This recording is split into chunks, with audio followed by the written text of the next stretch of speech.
This is how I've lost over $4,000 trading options this past year, 20 years old.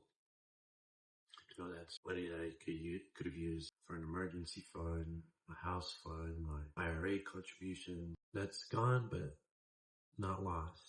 There's education that came with it. So here's what it taught me about money, risk, and myself. I first started trading options when I first turned 19. I had a coworker explain it to me.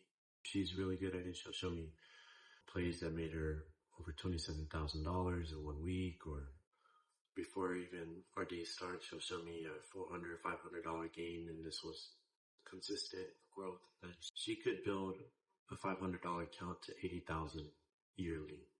This is what enticed me to start hearing this. Being so interested with money, trying to grow my money, it made me want to join.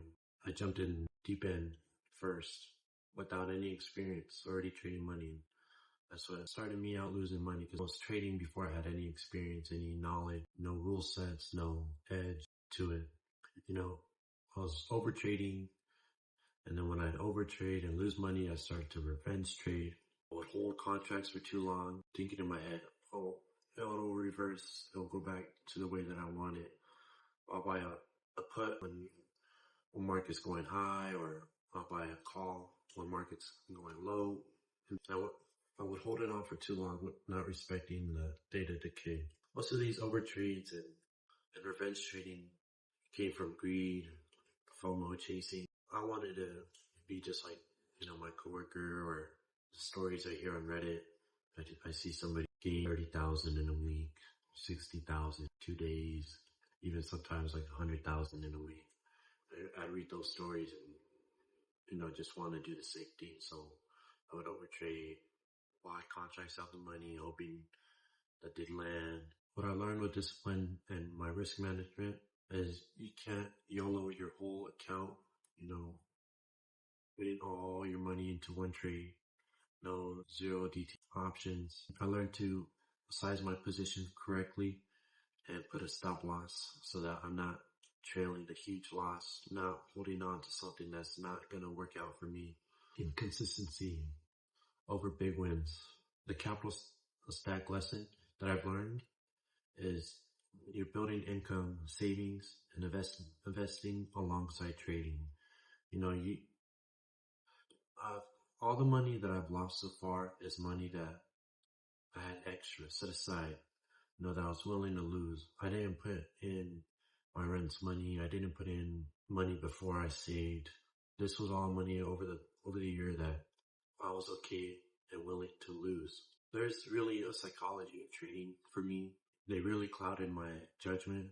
I would miss exits of like 50 to 100% profit gains, thinking, I could get 150, 200%, and end up losing my money down 60%, down 80%. Because of that greed, I was chasing for a bigger win when I was there only to scalp and end up holding that contract longer than I needed to. Then it would turn into revenge trading, where I would try to gain back what I've lost already and end up losing a bigger amount. What this loss is so far is had me step back and take a bigger look at the picture, made me reevaluate what I'm truly doing. Because, for a while they get stuck in that downward spiral, as Ross Cameron would say. And I took a step back and kind of put trading on the back burner and started doing different things. I've mentioned my tool I'm working on for my job, and now this YouTube, wanting to document my progress and my own experience that I can share with others. Because it really, if you're not connected, you don't know anybody that's doing the same things that you're doing or wanting to learn, it's hard. It really is hard to understand and have a game plan, without any guidance. So that's kind of the purpose of why I'm here, is to be able to connect and learn, and hopefully help out other people connect and learn to the similar things what I'm doing, trading, fitness, working on this automation tool for work. The most important thing to me so far has been that following that discipline, that psychology, no more chasing, no more FOMO, no more revenge trading, and that discipline of following my daily trading rule. And, if you're trading options, you're learning just like me. Learn from my mistakes. Don't blow your account chasing quick wins. Build that consistency. Find an edge that works for you.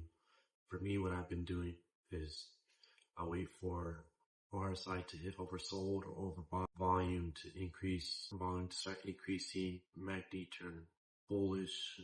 And those three indicators about 70 to 80% of the time, I'm consistent with the trade like that. That's what's been working for me. I could break down more of a setup of my setup in another video, but this is just my overall trading journeys thus far.